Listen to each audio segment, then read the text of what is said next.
देखते हैं इसका क्वेश्चन। कह रहा है कि एक गोले के वक्र पृष्ठ की माप 36 पाई सेंटीमीटर स्क्वायर है, तो गोले का आयतन ज्ञात कीजिए। ध्यान दीजिए, कह रहे हैं कि एक गोला है जिसका वक्र पृष्ठ की माप 36 पाई सेमी स्क्वायर है, तो गोले का आयतन ज्ञात कीजिए। सॉल्व करते हैं इसको। दिया है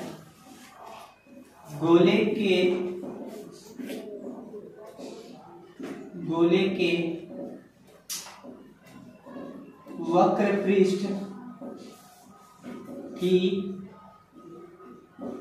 माप 36 पाई।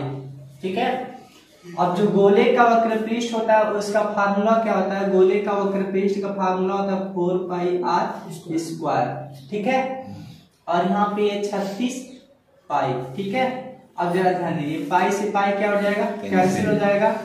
और यहाँ पे ये जो 4 गुणा में इधर भेजेंगे क्या हो जाएगा? भाग, यानी r स्क्वायर बराबर आपको मिलेगा 36/4। इससे जब डिवाइड करेंगे तो r स्क्वायर बराबर मिल जाएगा 9। ठीक है, अब ये खोजना है कि मतलब r का r स्क्वायर, अब यहाँ पे जब इसको इस पे करेंगे तो रूट हो जाएगा, यानी r की वैल्यू क्या होगी? 3 सेंटीमीटर। अब कह रहा है कि गोले का आयतन ज्ञात कीजिए। जब गोले का आयतन लगाते हैं, गोले का आयतन बराबर, जो गोला होता है गोले का आयतन का फार्मूला होता है 4/3 पाई r क्यूब। अगर वही अर्धगोला रहता है तो 4 के जगह हम क्या लगाते हैं? 2 लगाते हैं, लेकिन अगर गोला है तो गोला के जगह क्या लगाएंगे? 4 लगाएंगे, यानी फिर लिखेंगे 4/3 पाई की वैल्यू कितना लेंगे आप? 22/7। 22/7 गुणे r की वैल्यू कितना है? 3, यानी 3 गुणे 3 गुणे 3। 1 3 से 1 3 क्या हो गया? कैंसिल हो जाएगा। 22 चौका हो जाएगा 88। कितना हो जाएगा? 88। नीचे 7 और 3 3 का क्या हो जाएगा? 9। इसके नीचे हम क्या मान लेंगे? 1। आगे देखिए, 9 8 72, 72 को 2 हासिल बचा 7। फिर 9 8 72, अब 72 में 7 जोड़ेंगे तो कितना होगा? 72। बताइए होगा? फिर नीचे कितना लिखेंगे? 7 एकड़ 7। ये सब सेंटीमीटर क्यूब में चलेगा, याद रहे। किस में रहेगा? क्योंकि हम लोग आयतन निकालते हैं तो आयतन किस में जाता है? सेंटीमीटर क्यूब में रहता है। और जब इसको हम डिवाइड कर लेंगे 792 डिवाइडेड बाई 7, 7 एकड़ 7, 1 कट गया 9, फिर 1 लिखेंगे 7 एकड़ 7। 9 में से 7 गया कितना बच जाएगा? 2। और यहाँ पर ये 2 लिख देंगे, 7 3 का 21, फिर 1 बच जाएगा, फिर दशमलव लगा के 0 बढ़ा देंगे 7 एकड़ 7, फिर 3 दशमलव लगाइए और 0 बढ़ा दीजिए, 7 चौका 28। बस यहीं पे रोक लीजिए, यानी 1.1314 सेंटीमीटर क्यूब। ये गोले का क्या आ जाएगा? आयतन आ जाएगा।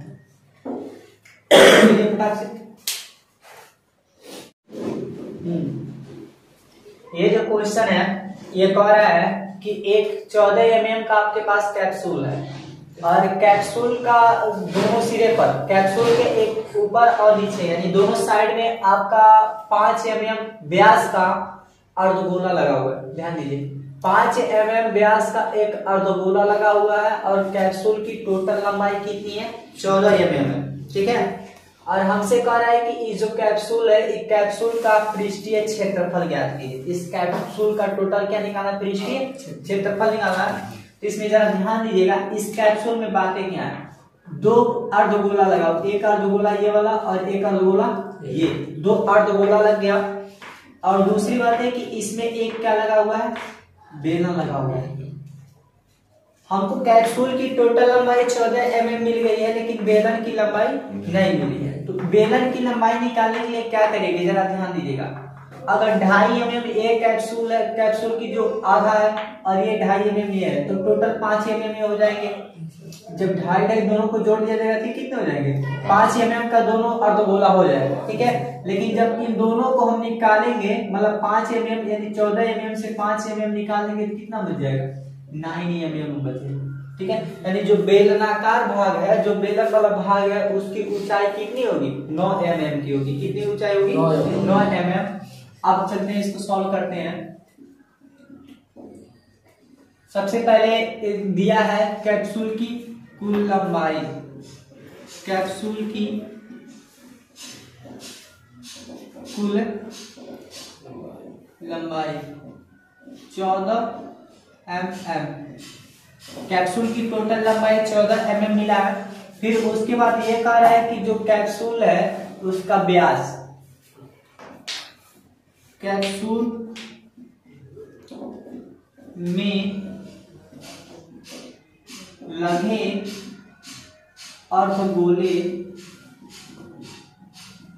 अर्धगोले का व्यास। कैप्सूल में जो अर्धगोला लगा है उसका व्यास कितना है? तो 5 mm है। 5 mm है। तो ये तो व्यास हो गया, लेकिन हम लोग अगर इसका त्रिज्या निकालेंगे, कैप्सूल में लगे अर्धगोले की त्रिज्या, अर्धगोले की त्रिज्या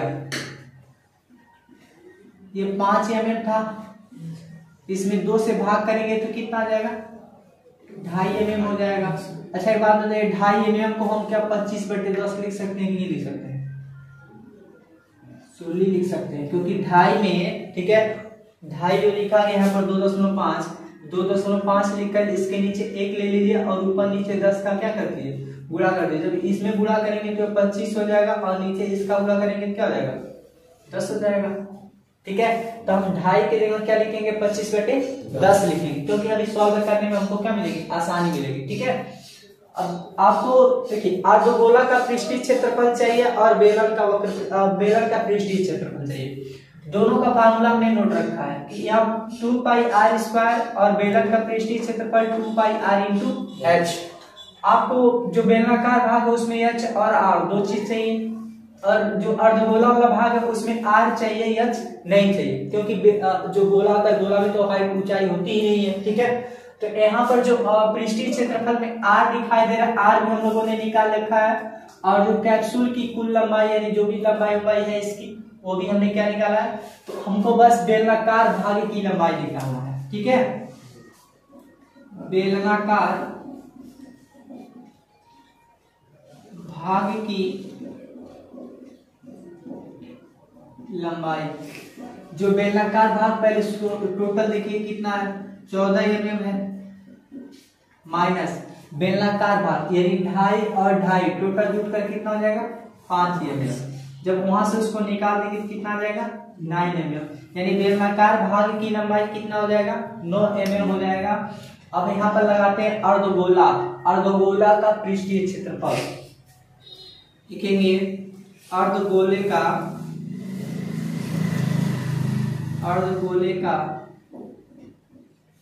पृष्ठीय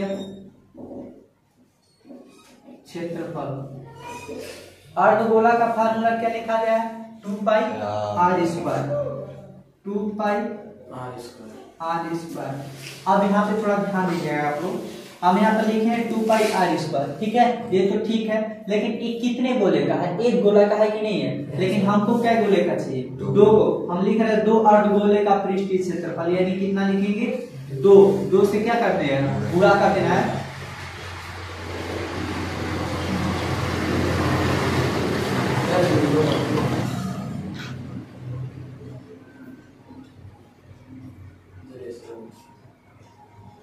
चलिए देखिए, जब यहाँ पे गुणा करेंगे 2 कितना हो जाएगा? 4, फिर पाई और r का स्क्वायर।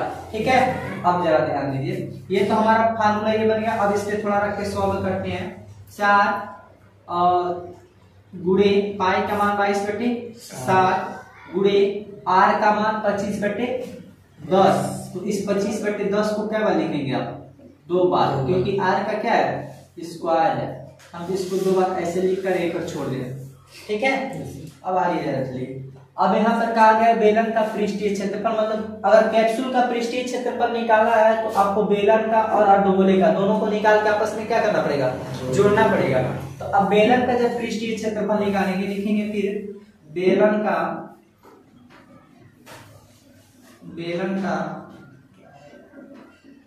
पृष्ठीय क्षेत्रफल, बेलन का पृष्ठीय क्षेत्रफल होता है 2 पाई r इंटू एच। 2 गुणे पाई का मान 22/7 गुणे r का मान 25/10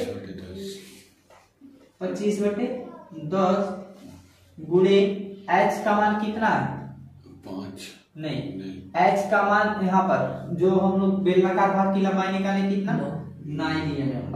ठीक है, अब टोटल अब फार्मूला तो मिटा दे रहा है।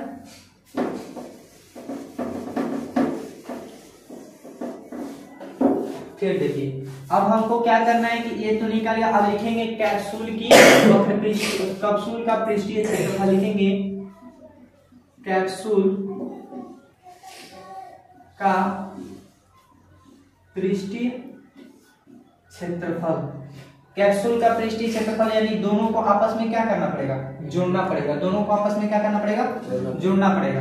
अब यहाँ पर जब ये पहला चीज है 4 गुणे 22/7 फिर गुणे 25/10 फिर गुणे 25/10 फिर प्लस, अब यहाँ पे देखिए 2 गुणे 22/7 फिर गुणे 25/10 फिर गुणे 9। ठीक है, अब इसमें से देखिए क्या क्या चीज इन दोनों में मिल रही है, कुछ ऐसी चीजें यहाँ दोनों में मिलेंगी। ठीक है, अब यहाँ पे देखिए जैसे 22/7 यहाँ पर भी 22/7 यहाँ पर भी है, 2 यहाँ से भी कॉमन कर सकते हैं, 2 यहाँ से भी कॉमन कर सकते हैं। ठीक है, 25/10 यहाँ से भी निकाल सकते हैं, 25/10 यहाँ से भी निकाल सकते हैं। तो निकालिए, पहले निकालते हैं उसके बाद देखते हैं क्या क्या हमारा बचेगा। 2 निकालते हैं, 22/7 निकालते हैं, 25/10 निकालते हैं। अब अंदर क्या क्या बचा चला ध्यान दीजिए, 4 था 2 निकला, कितना बचा 2 लिख दीजिए। 22/7 था बाहर गया, 25/10 था बाहर गया, एक 25/10 बचा कि नहीं बचा, तो हम 25/10 यहाँ पर लिखेंगे 25/10 फिर प्लस। अब ध्यान दीजिए ये 2 था 2 निकल गया, 22/7 ये भी निकल गया, 25/10 ये भी क्या हो गया निकल गया। अब कितना बचा यहाँ पर 9। समझ रहा है ना, चलिए फिर 22 के दूना क्या हो जाएगा 44, 44/7 गुणे 25/10। ठीक है, अब यहाँ पे थोड़ा ध्यान दीजिए, 25 दूना क्या हो जाएगा 25 दूना 50, यानी 50/10 प्लस 9 और इसके नीचे क्या मान है 1 मान है। चलिए ये 44 इसको काटना क्या